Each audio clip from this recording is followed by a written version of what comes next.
Papa, Daddy, Daddy.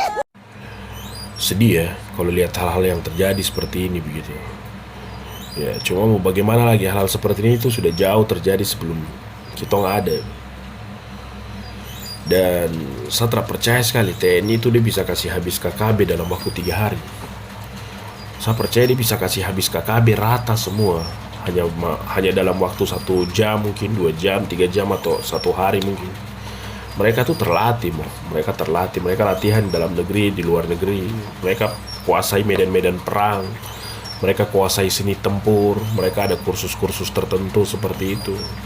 Dan mereka tuh punya banyak sekali cadangan-cadangan peluru senjata hanya untuk melawan KKB. Saya yakin bisa sekali, tapi logikanya mereka tuh bisa tidak melakukan itu karena mereka masih tertahan dengan perintah-perintah yang berbicara tentang kemanusiaan. Mereka masih berpegang teguh dengan yang namanya HAM. Kalau mereka tidak berpegang teguh yang namanya HAM, saya yakin dalam waktu 1 jam, 2 jam, 3 jam, 1 hari mungkin habis rata tanah semua. Dan saya tidak pernah juga dengar ada beberapa keluarga-keluarga dari anggota TNI yang gugur turun ke Monas, turun ke kantor DPR, demo minta keadilan atas tewasnya anggota TNI satu yang dieksekusi secara sadis oleh anggota KKB begitu. Saya tidak pernah ada minta keadilan seperti itu, apalagi demo teriak-teriak di pinggir jalan, saya tidak pernah.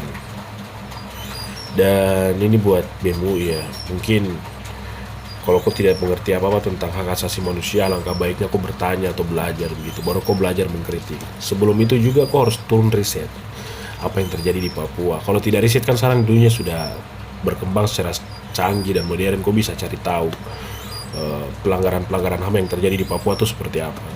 Jadi bukan hanya TNI saja yang melanggar, yang membunuh KKB atau salah tembak sipil, tidak, tapi malah kita orang Papua juga banyak sekali melakukan pelanggaran HAM itu untuk orang-orang pendatang. Bukan hanya TNI ya, tapi sipil-sipil pendatang juga yang datang dari Jawa atau Raja, Bugis, itu banyak dibantai habis dari kita orang. Kadang hanya masalah sepele, tabrak babi saja, supir dianiaya sampai hancur habis-habisan.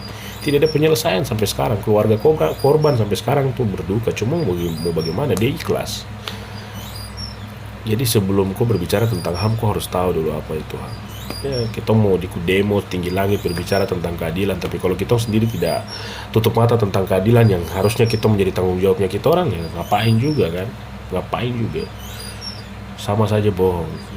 Jadi bahasa-bahasa mengenai Papua penuh damai, orang Papua penuh kasih, itu hanya berlaku di beberapa daerah di Papua, tidak untuk semua. Buat keluarga korban yang saat ini sedang mengalami keadaan duka, turut berduka cita, dan kita berdoa mudah-mudahan Papua lekas membaik.